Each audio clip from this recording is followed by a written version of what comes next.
Hey guys, it sucks to be labeled as a homewrecker when you didn't even do anything. My stepbrother claims that I slept with his soon-to-be husband and made a huge scene, humiliated me in front of 100 people and just left. All because his older stepbrother ego couldn't handle the fact that his little sister is more successful than him in life. Actually, my stepbrother has always been this way since childhood. It's not like my parents gave me extra attention or something. It's just even if I beat him with zero point 0.5 extra mark, he would just burn with anger and jealousy.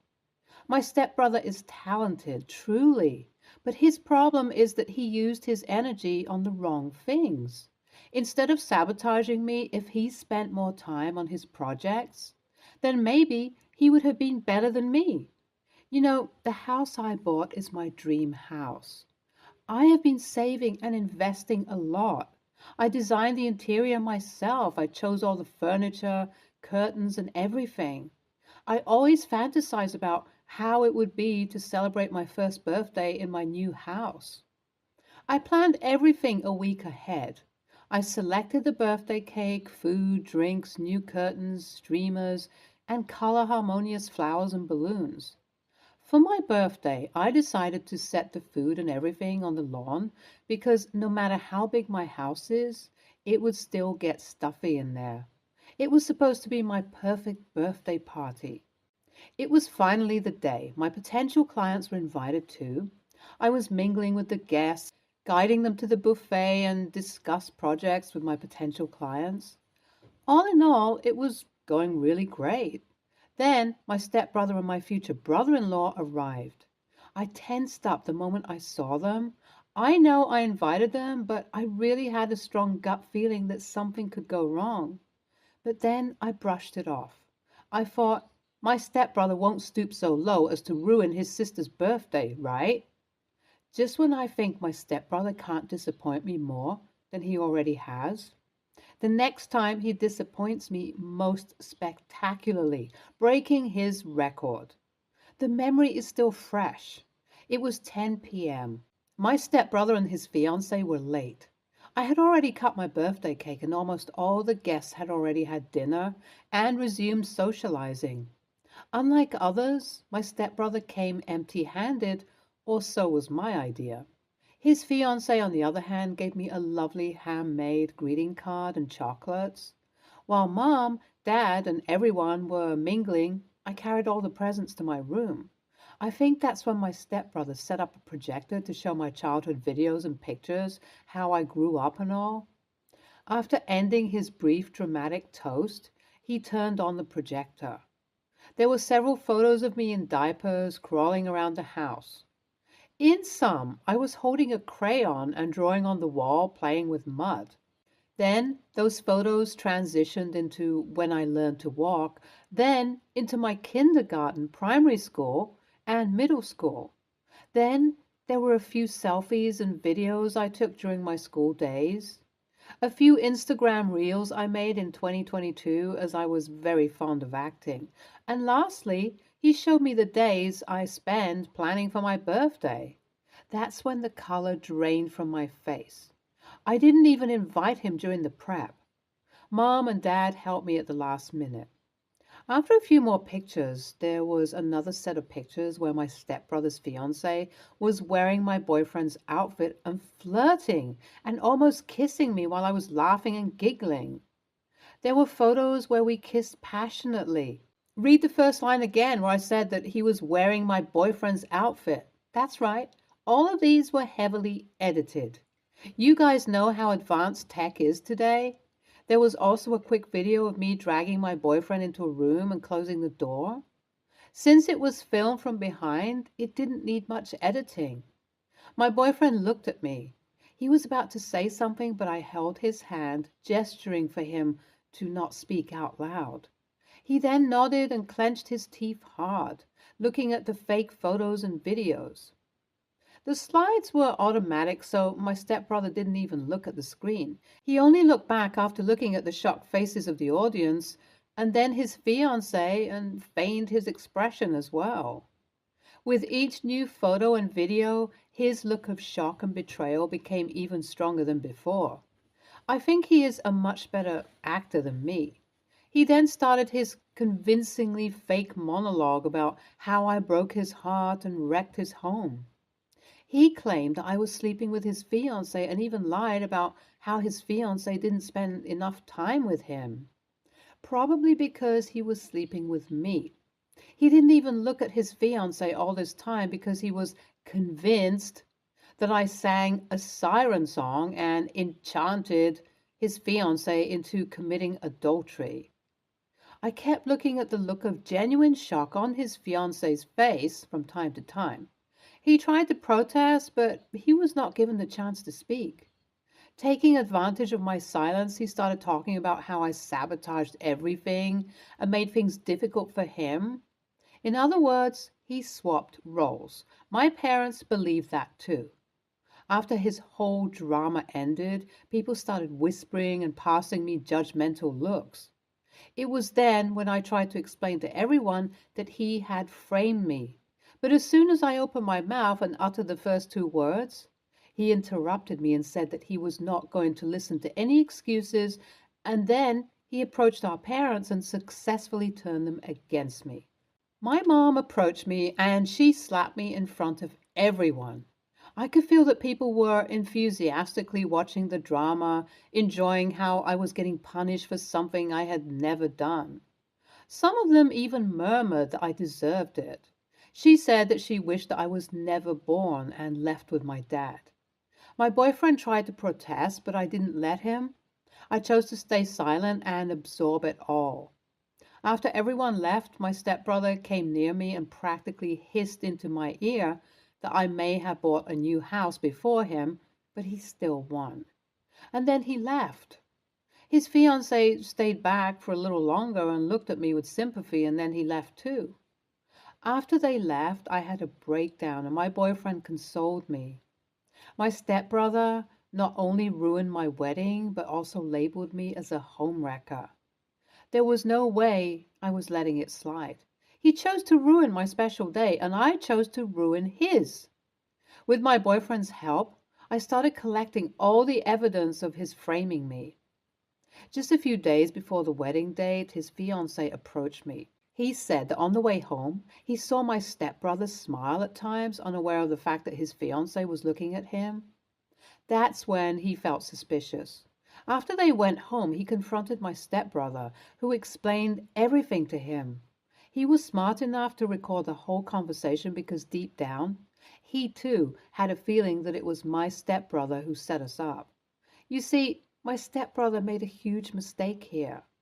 To drag me through the mud, he sullied his fiancée's rep too. He wanted to immediately break up and even talked about it. But my stepbrother bribed him with rewards. He pretended to be interested so as not to raise suspicions. He wanted to clear his name like how I wanted to clear my name. He handed me a copy of the proof and left. It was finally the day, and I was invited because my stepbrother wanted me to see how successful and happy he is after ruining my life. The whole time I felt people judging me. I heard snippets of conversations which were mostly about how I was a shameless woman. Some even claimed that I was here to break the wedding. It was true, but not the way they imagined. Some even said that my boyfriend is such a good man that he has forgiven me and that I don't deserve a good man like him. I was barely containing my anger, but I was waiting for the right time. I saw my opening when the priest said, "Speak now or forever hold your peace." He created drama on my birthday, and now I must return the favor. His fiancée helped me set up everything, and on screen, we compared the real pictures with the fake ones. The timestamps and sloppy details proved my point. And then I played the recording his fiancée gave me. My stepbrother started to deny everything, further blaming his fiancée in the process, but this time no one listened to him. After everything was done, I explained to everyone how he lied about not only my involvement in the fake adultery scheme, but also how he lied about our childhood too. After everything that happened, I called the cops and he was arrested for making fake videos and harassment. He is now in custody awaiting further judgment. As for the slap on my mom's part, I chose not to report it as an offense. Honestly, it's hard to keep your cool in situations like that.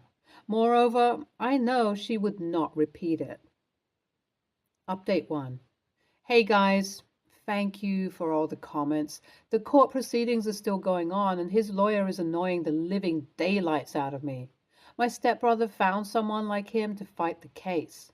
He forces his words on mine and gets all defensive when I tell the truth. He asks questions in absolutes and where there's only yes and no. When I give an absolute answer, he twists it into something else, and when I try to explain, he doesn't let me. Despite all the clear evidence, things aren't looking very well. Update 2. Hey guys, I'm giving you just a quick little update. The case is still going on and it's going to be a lengthy one. Both my lawyer and his lawyer are at each other's throats. It's a tough neck on neck and drains a lot of time and energy. Update 3. Hey guys, I have good news. My lawyer found even more heavy evidence on him and it did not look well. Apparently, he has been scamming a lot of people, faking identities, and running away with the money. Just when I thought he couldn't be any worse. So all this time, he was using shortcut methods to beat me in competition.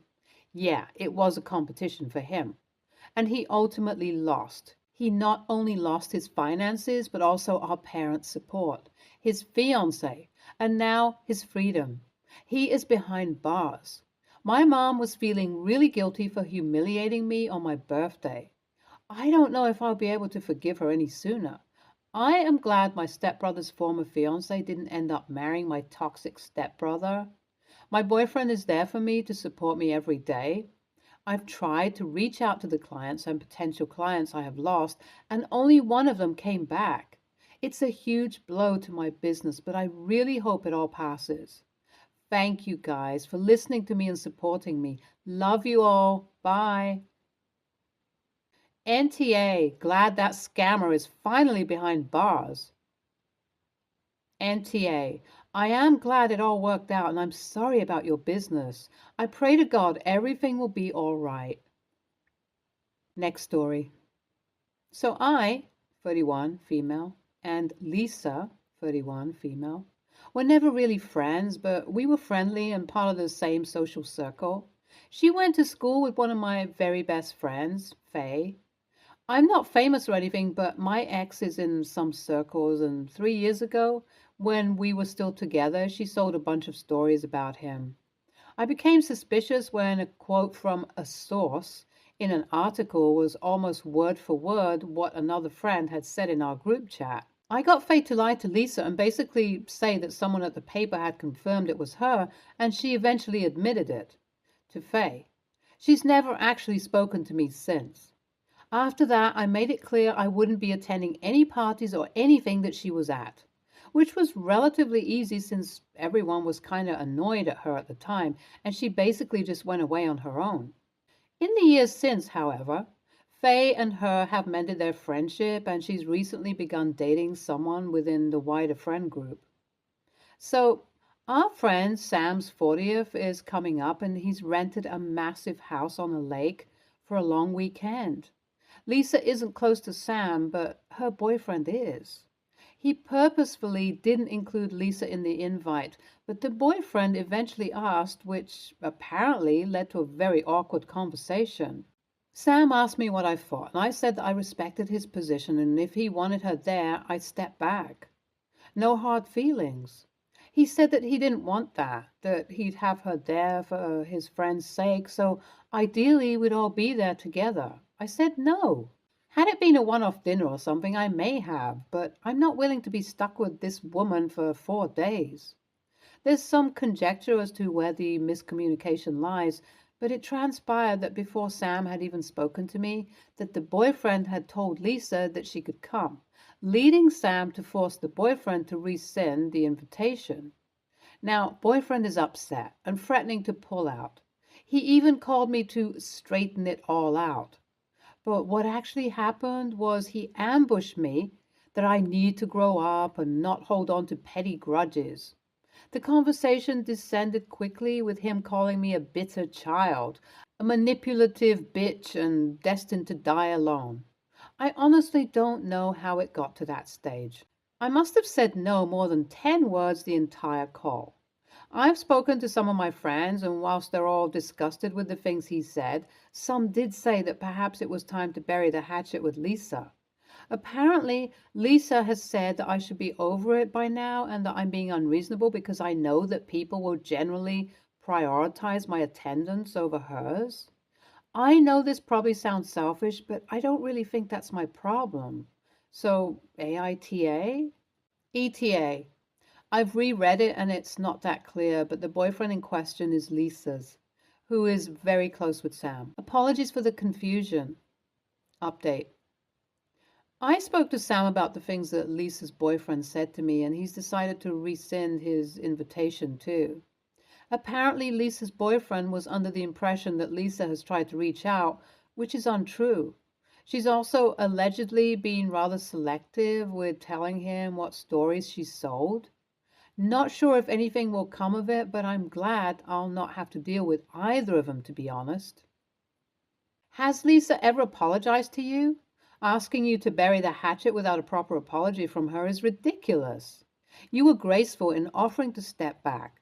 Sam's boyfriend is incredibly manipulative. He has already decided how it's going to be and is pissed that you will not follow his dictate. I hope this is a one-off for Sam's sake. NTA. NTA. Kind of tough to bury the hatchet when the offender has never once expressed remorse to you and apologized. So she apparently is still a crappy person, and you should keep your distance from her. Avoid the drama, Lisa and Sam's boyfriend, and skip the birthday outing with your regrets. Next story. I rent a house. I have a neighbor on one side with no fence between our yards.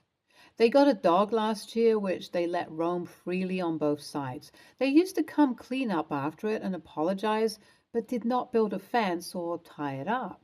My backyard is a naturalized area, which is allowed in my town, mostly a wildflower pollinator meadow with a smaller grass area. The garden was already there when I moved in a few years ago. This neighbor used to come and mow down all my flowers, saying it's embarrassing to have his friends over and see them. Separate issue. Now he says he has to do it to find his dog's waste. My landlord used to live on the property. They never mowed the meadow when he lived there. My gate on the opposite side of the house from his was a bit loose, so he came and installed an automatic gate closer to my gate, so that my kids can't accidentally let his dog out. The dog chews my kids' toys, it ripped my back screen door, pees on my deck. In winter, they started only coming to clean up the dog feces about once a week. They get buried in snow and can't be found. Eventually, 3 weeks go by without anyone cleaning up. Once the wife saw the dog crap and she told me that she wasn't going to pick it up. Her husband wanted the dog, so he has to do it. He was at work. Finally, I go to speak with them seriously, but they start yelling that he does so much work on my property. It's a shared yard. It's not. They can't tell their dog what to do, that I need to build a door on my deck to keep the dog off of it. And I'm just lazy for not having a real lawn and leaving my kids' toys outside. At this point, I feel an adult discussion is not going to happen. So I called bylaw and they are fining him a few $100s every time the dog crosses a property line and another fine if no one cleans up its waste. Now they are furious and told me that I started a war. The landlord already offered a long time ago to pay for half the cost of a fence with them. AITA? Why not just build a fence, tie the dog up until then, and not threaten me? NTA, you tried to discuss it like adults. Your landlord tried to go in on a fence with them, and they continue to do illegal things to your yard. You are completely in the right, but I would get cameras and loop your landlord in as much as possible. NTA, I would never understand why pet owners are so entitled when it comes to their pet's invasion and destruction of others' property and space. If the same were to be done by another human being, it would amount to property damage. assault, theft, etc. As a pet owner, you have a legal responsibility to control your pet and prevent it from running at large and causing harm to others. Work with your landlord. The landlord should be at the helm of these discussions and take necessary actions to protect the property. If you feel the terms of your rental agreement are being violated as a result of these conditions, that is again something your landlord must address. Stay tuned for more stories from our